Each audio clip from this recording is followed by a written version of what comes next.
and welcome to the Hunger Trap Podcast. I'm Lisa, I'm Diana. and we are here to chat about all things eating disorders, body dysmorphia, disordered eating. Yep.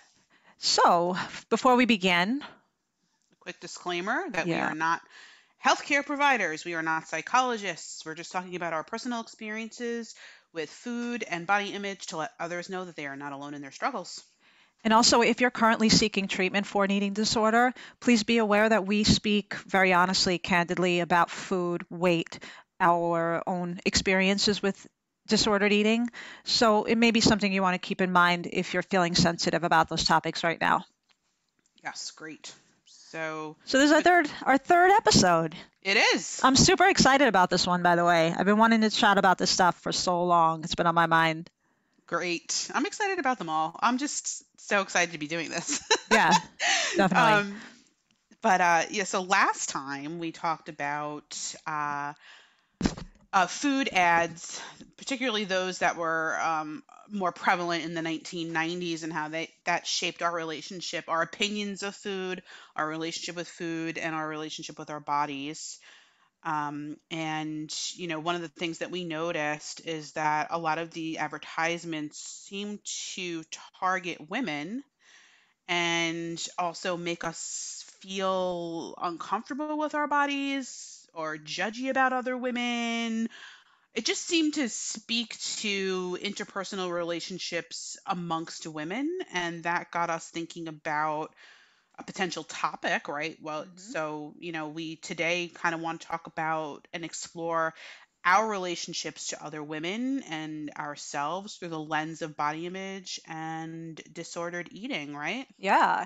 And the first two words I think that influenced us, that inspired us to bring up this topic, were the words "real women," which is something that Yes. you'll see oftentimes when you're scrolling on social media and you see these clothing ads pop up. And it doesn't even have to be clothing ads, whatever ad it is that has a model.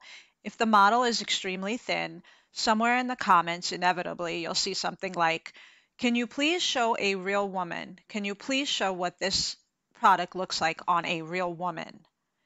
And then Yes. following that, you'll have subsequent comments like, "Eat a sandwich" is the one that always comes up, right? Oh, yeah. Um, but the real woman thing, really sticks out in my mind. Like, what does that mean exactly? What do people think a real woman looks like? And how do those words affect those of us who maybe aren't living up to what that idea is?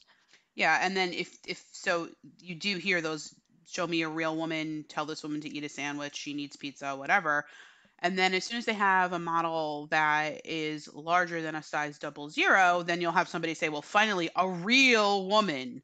Hmm. And then the counterpart will be like, "Well, I don't really think she looks like a model."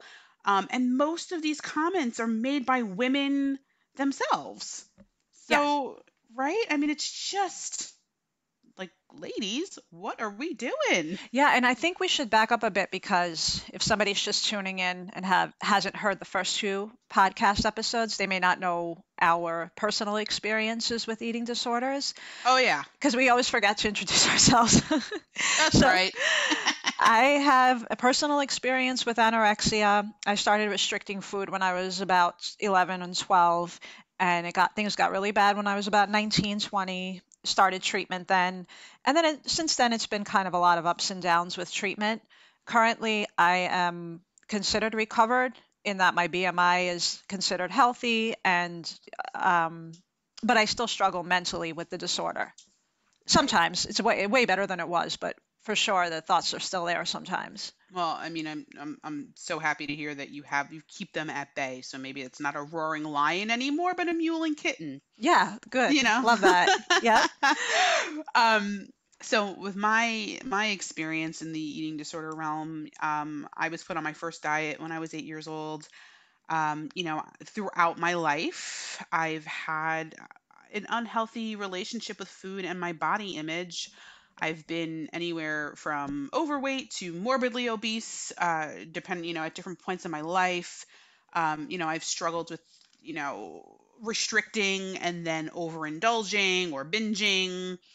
And, that's kind of where I'm coming from. And, I really feel like this discussion about the models, and the reaction to people is going to be interesting from our two different perspectives. So, Absolutely, because one of the things that I think is common now is it's okay to quote punch up. So what I mean by that is it's okay to make comments about a woman who is thin because the thin woman has never really had, her body has never really stood in her way of getting on in society. And yeah. I agree with that. I mean, I agree that her body hasn't gotten in her way. And so something that recently happened, and I told you about it right away, was a man, and I won't say who, but a man said to me, "You would look so beautiful if you gained 20 pounds." And I felt like really hurt, but I also started denying myself the right to be hurt by it because I think he thought it was a compliment, like like a weird compliment, or at least at the very least he didn't think that it wasn't. He didn't think it was an insult because we're conditioned to believe that it's okay to talk shit about people's bodies as long as they're thin. Yes, that And is. it took you were the one who pointed out to me that you have every right to feel like hurt by that because the implication is my body is not okay the way it is in this one man's eyes who would prefer that I gain 20 pounds. Let's be honest. He meant it would be great if you gained 20 pounds in your tits and your ass and everything else remained the same because I think that's what men mean when they say like I want a woman with curves. You know what I mean? Hmm. They have a very specific idea of what that means. But you were the one Yes. who pointed out to me that it's wrong either way, and it is hurtful either way. Yeah, I mean, I mean, if I had a nickel for every time somebody told me you would be so beautiful if you lost weight, or you have such a pretty face, Mm, the implication being that the rest of you, the rest of you is just something that, is horrible. yeah. I mean, I would be able to retire, if I had a nickel for every time somebody said something like that to me. But what I take away from that, and I understand what you're saying about the punching up, or how a woman who is thin because she embodies this, our society's ideals of what a woman should look like, that it's okay to rib her and it's okay to make comments about her body. And I'll be perfectly honest, I used to participate in things like that. I'm thinking of one woman in particular who's a friend of mine who is just absolutely beautiful and thin. And, 20 years ago when we were in grad school together, I would, rib her a little bit about her body. But the truth of the matter is it's not okay. It's not okay to talk about somebody's body, even if they embody the ideal of what a woman's supposed to look like right now. Because it's just, what you're saying to the person is you're not okay how you are. Yeah. And it also reduces women to, to just their bodies. And aren't we more than just our bodies? Yeah, absolutely. This reminds me of that conversation we had about our grandmothers. We just recently spoke this week about our grandmothers feeling super comfortable in their skin, even though neither one of our grandmothers were like super thin, right? My grandmother Right. certainly wasn't. And my grandmother would like walk around naked. She was like the first woman I ever saw naked, boobs hanging all over the place, flesh, whatever. And she would just like laugh at me if I made a comment. She was just like, this is me. And she didn't equate any extra flesh with anything else other than it just being her body, her flesh. Her body was her body, and she was who she was, and the two weren't so intertwined the way they are now, I think. Well, I don't know. Actually, I'm speaking like as if I know that this is some modern phenomena. I don't know, but I definitely feel like women now, when you speak to them about their bodies, it really very much their bodies are who they are. I mean, yes. I mean, I would venture to guess, and I'm going to do a little teaser because we are going to be talking to some art historians in the future about body image and, relation to weight and looks and beauty. And I can't wait for that episode. I'm so excited, which is why I'm Hmm. teasing it out. I would venture to guess that, a woman's currency throughout time was her looks, and that was her power. And, depending on how she adhered to the norms of the time. I mean, because there were, listen, there was a time in history where I was the hot chick. Yeah. My body type was the desired body because it, showed that I had some wealth and, my family wasn't going to starve to death. It was a sign of prosperity. Yes. Now the sign of prosperity is being as thin as possible. So, And having time um, to work out, and having mhm, the money to buy organic foods or whatever foods we now think promote thinness. right. Yeah. But I think, you know, going back to, feeling bad when somebody talks about what you look like and offers, a point of improvement, whether it's, gain 20 pounds, lose 20 pounds, straighten your hair, make it blonde, whatever, you know what I mean? It's, you're attacking something about someone that they cannot change right in that moment. And why would you want to contribute to making somebody feel bad? Nobody needs your constructive criticism about what you look like. And it often can be men that say things like this to us. And I could just imagine, like, I've had men say to me, like, if you lost weight, I would actually want to date you. Oh my God. And I'm like, wow. I'm like, if you weren't such a dick, I'd probably want to date you, or maybe if your dick was a little longer. I mean, how about this? I'll hit the treadmill. You start stretching that pecker out, and we'll see where we are in 6 months. How does that sound?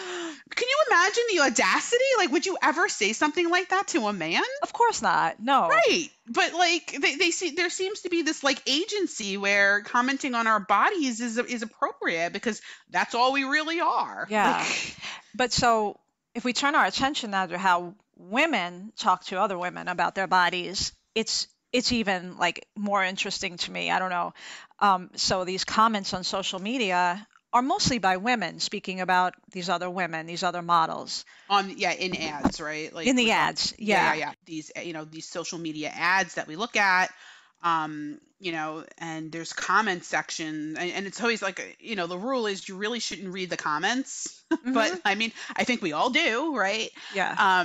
And you've noticed that there'll be comments. I mean, to me, no matter what the woman looks like, there's some sort of policing of her body and commentary, and you've noticed the like you're too skinny, eat a sandwich, I want to see what this looks like on a real woman. Well, I'm pretty sure she's a real woman out there, like Yeah. advertising whatever the bra. I've definitely, I will say, like, sometimes they'll show shapewear on a 14-year-old, a size zero girl, and I'm kind of like, if you want to advertise you know shapewear, like, put it on a body that actually has some extra flesh so we could see how it works. And there are companies who have done that. Then as soon as you see a woman who's not 14 years old and a size zero in something like that, then the comments come in about how could you put a model that looks like that in an advertisement. You're promoting, and you're promoting obesity. You're promoting that fat is okay. And so it can kind of go. It goes either way because I've certainly seen that you're promoting anorexia messages when there's Yes. a very, very, very thin young woman in the ad. I I don't know how I feel about that. I guess I feel like, if I'm being very honest, one maybe is promoting an unhealthier anorexic body type. I never look at the woman who is bigger and think that's promoting something unhealthy.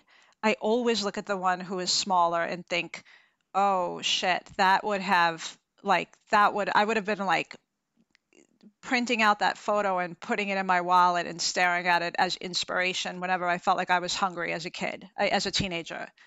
Wow. So I think just through my own lens, having had the anorexia experience, I look at the bigger woman as more womanly. I look at the bigger woman as more, quote, real. I don't know where I got that idea from, but it's definitely somewhere in my head. I mean, I've gotten to the point now where I could look at ads and I just basically consider that they're all photoshopped either Mm, way.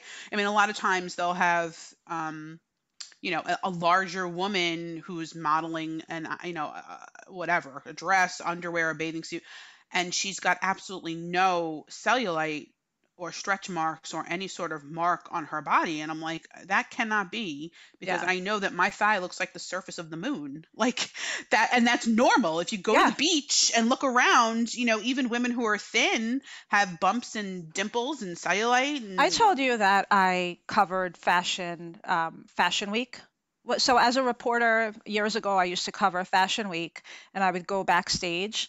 And you would think the last person you should put backstage at Fashion Week or allow to sit like in front of a runway is someone who had anorexia.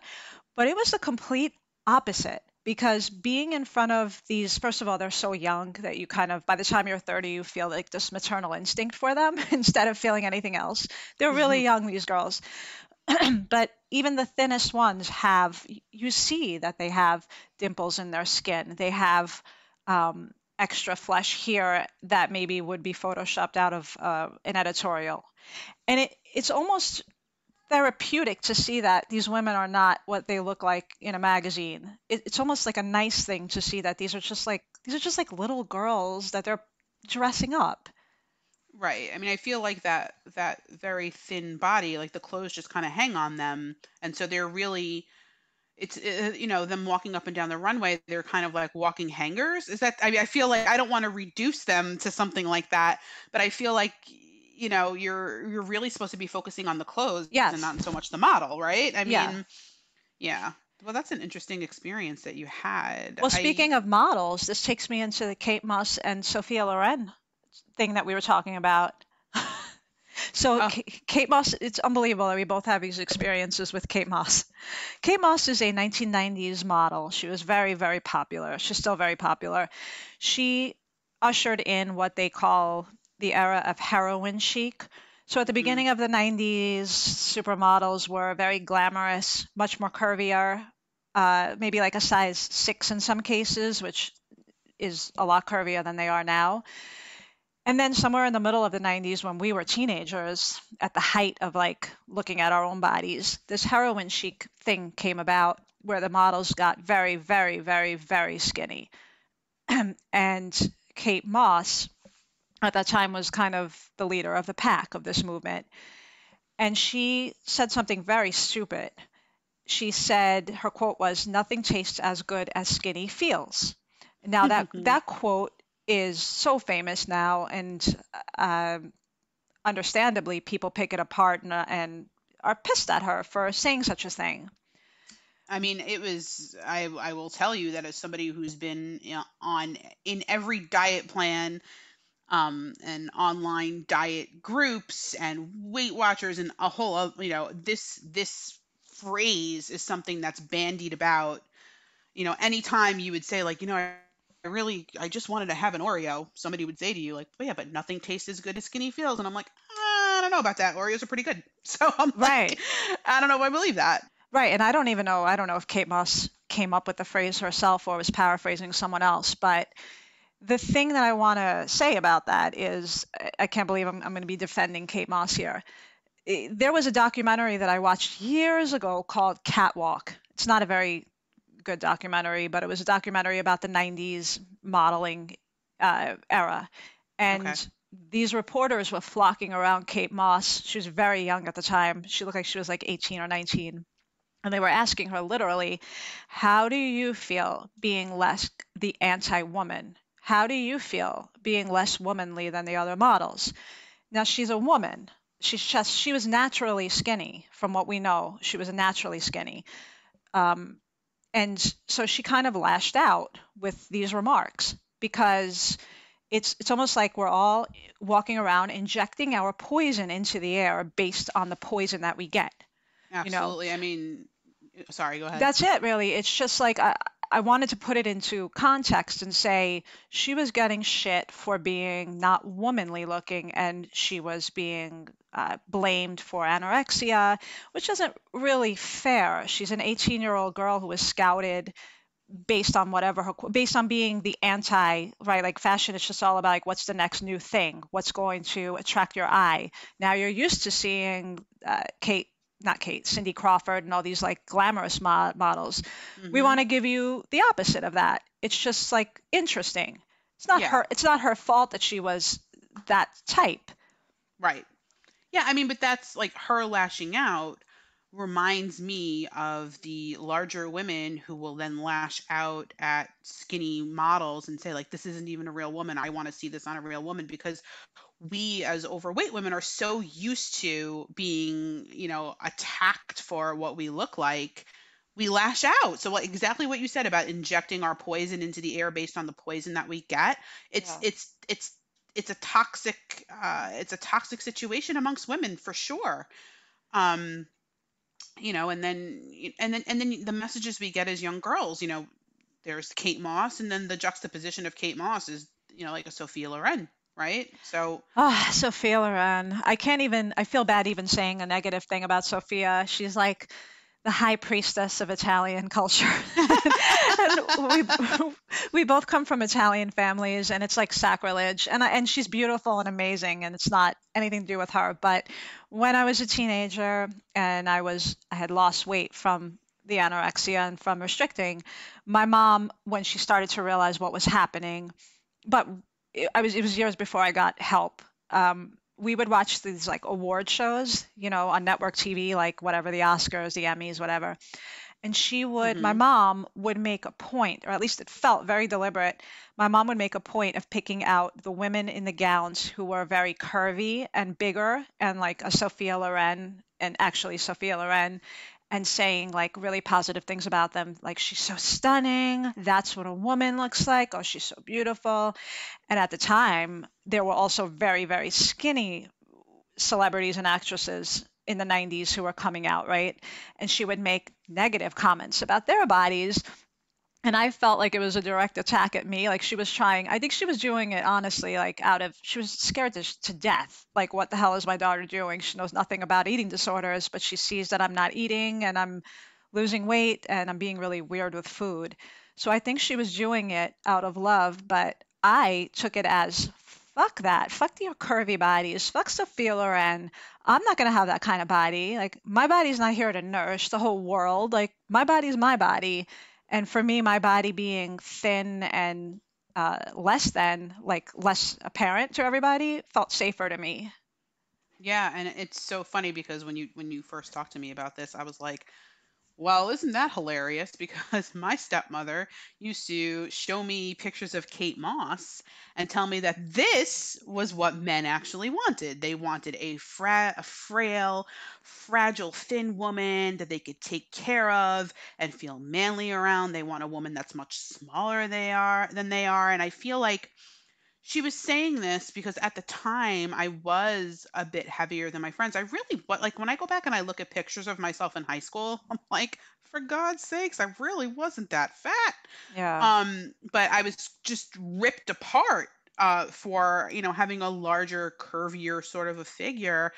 And I feel like she was trying to shame me thinner. And, I don't know what her motivation was. I'm not even going to get into what it possibly could have been, but really what it was very damaging to me, and it made me feel like no matter what I did, because there was just no way I was ever going to look like a Kate Moss. I have boobs and I have a butt, and they're not going anywhere. I'm never going to be a Kate Moss. And So I'm telling never me that going to be Sophia. Even if I gain 50 pounds, the 50 pounds isn't going to go where it goes on her. It's just not my frame. exactly, and it's just like to me the message was you will never be acceptable, you will never be desired, and you are impossible to love. Ah, wild. So wild. How uplifting. I know. I know. Thanks, Mom.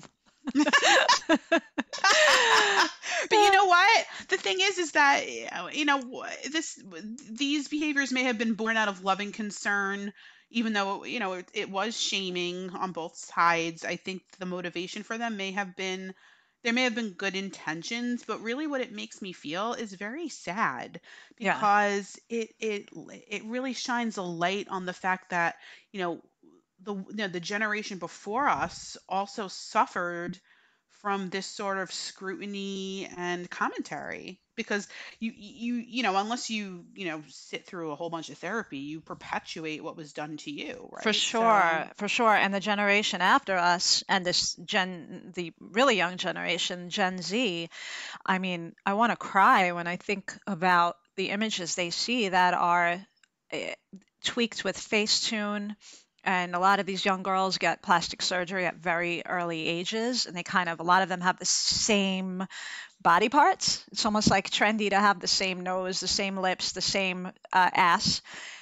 And how do you compare yourself to that? Like, we had it bad, but I can't even imagine what it must be like now. I hope that they're aware of all of the stuff that goes into these women changing their appearances. Like, I hope they understand that it's not authentic in many cases. Not that there's anything wrong with changing yourself the way you want to, but as long as these young girls are aware that this is not always like what you're born with.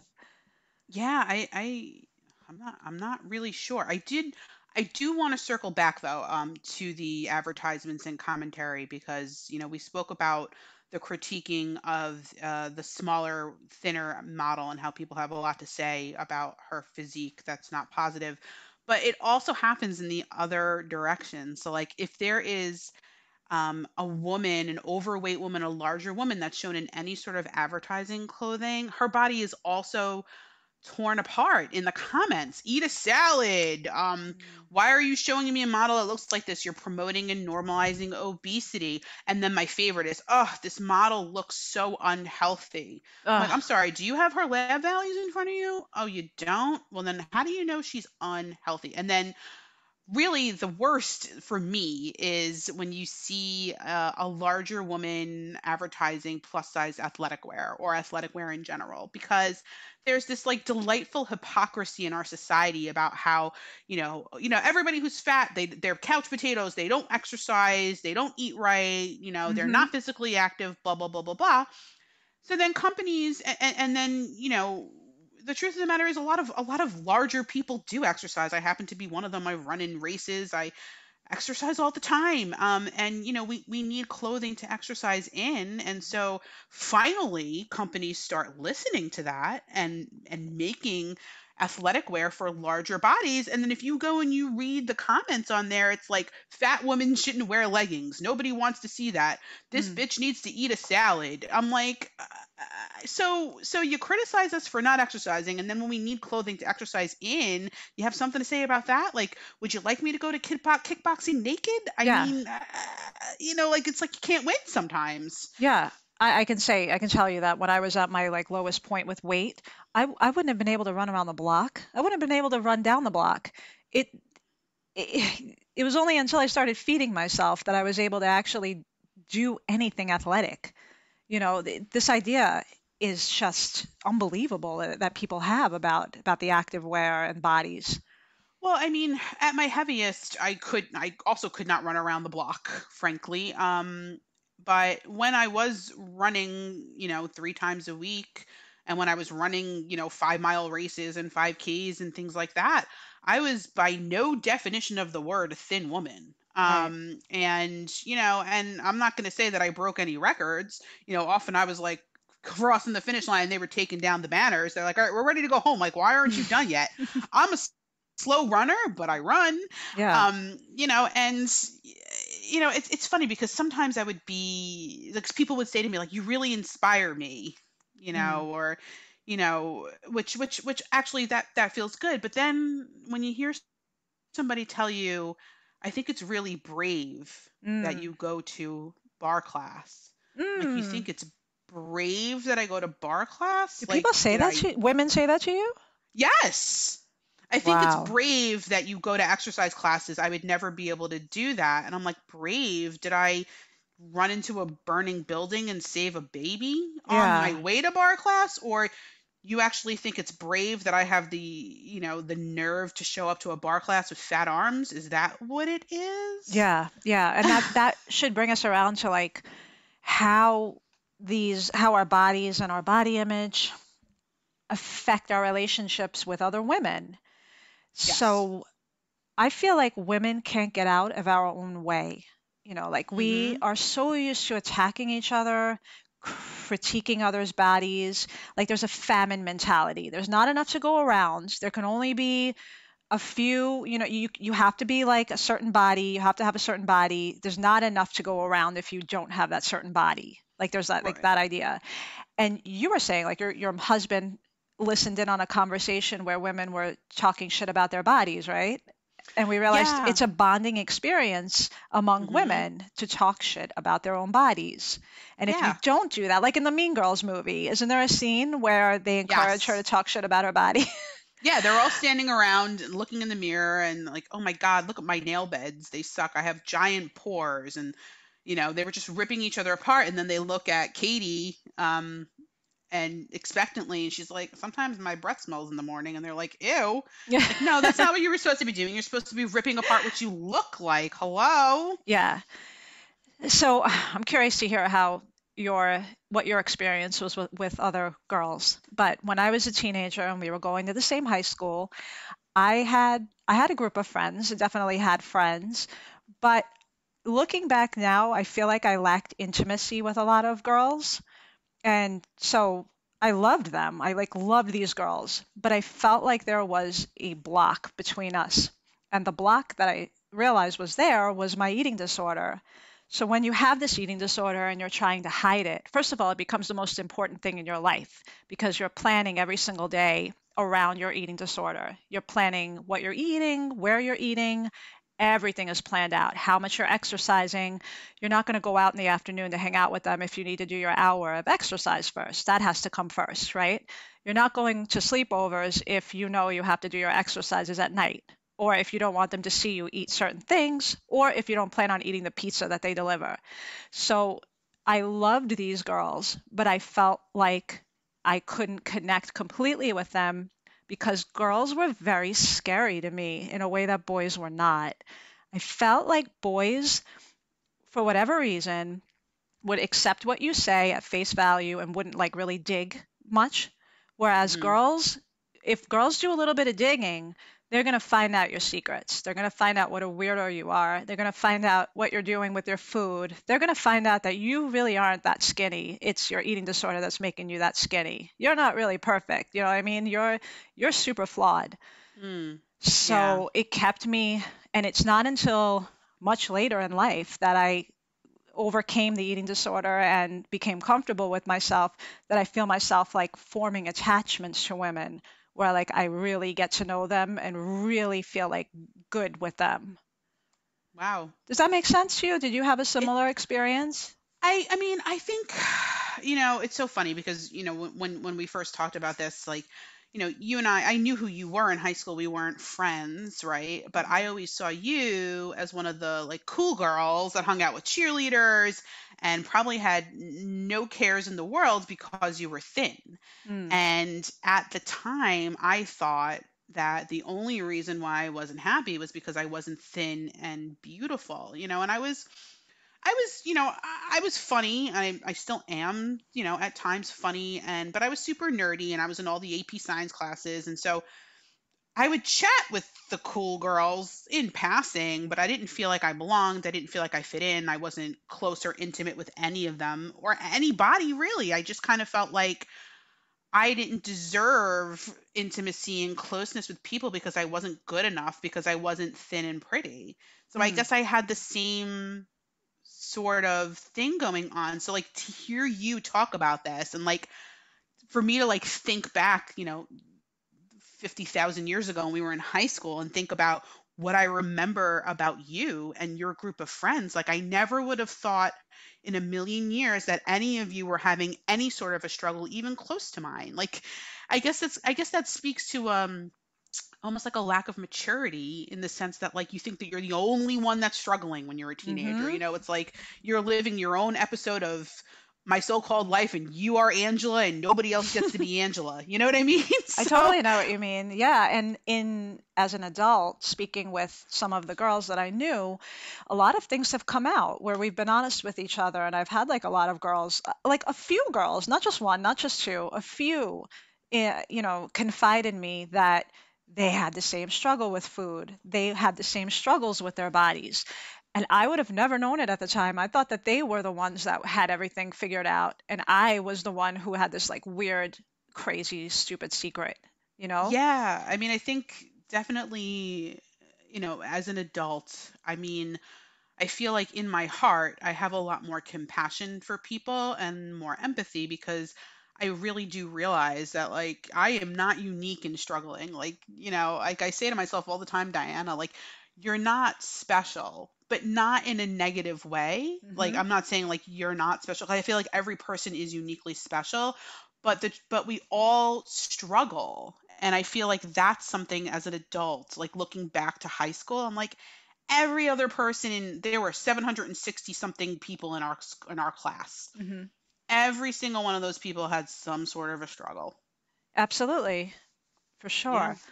sure. So the takeaway, The takeaway. the takeaway. I don't know. I love women. Now, not all women. I don't love everybody, but I love and feel so connected to so many women. I don't think that I would be able to be doing this podcast with you and being honest about this stuff if I didn't feel comfortable with my weaknesses. And if I didn't stand up and say, hey, I have this weakness and it's okay. And then I don't think other women would come forward and confide that they have that weakness. I feel like it really starts with yourself. And the more honest you are about your weaknesses, the more other women let down their guard and feel like it's cool. I have the weakness too. It's okay.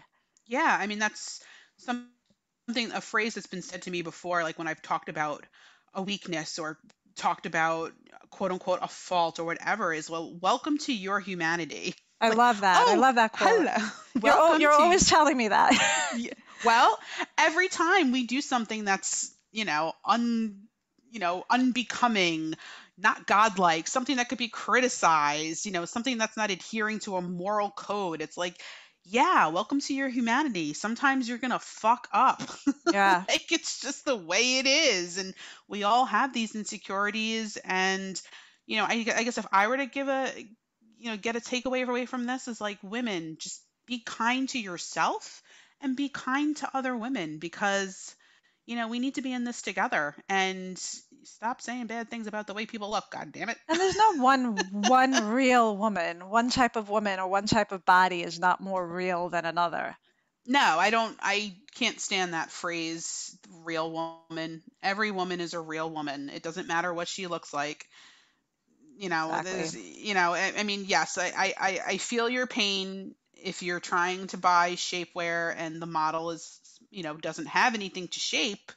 Hmm. Um, I get it, but remember that advertisements are put together to sell you an ideal. So, yeah, she may not be using the shapewear may not be shaping much on her body because she's young and thin, but the company is trying to make you think that if you get that pair of whatever shapewear that you're going to look like that. You're not Right. going to look like that. And also, it shouldn't matter. And also, instead of or before you lash out at other women, try to keep in mind that there's something running the show that profits from you feeling bad about yourself and lashing out at other women. It's not the other woman. The other woman is sitting on the other side feeling shit about some message that she's getting. Absolutely. And remember that hurt people hurt people. Hurt So people. if somebody Yeah. is lashing out at you, whatever they're lashing out about probably has more to do with their own upset and insecurities than yourself. And if you feel the need to lash out at somebody, like, why don't you hold your tongue, take a look in the mirror, and figure out what's really eating you? Yeah, exactly. All right. So Okay. we are so thankful that you joined us this time, and we hope that we'll see you again. Thank you for joining us and good luck on your journeys.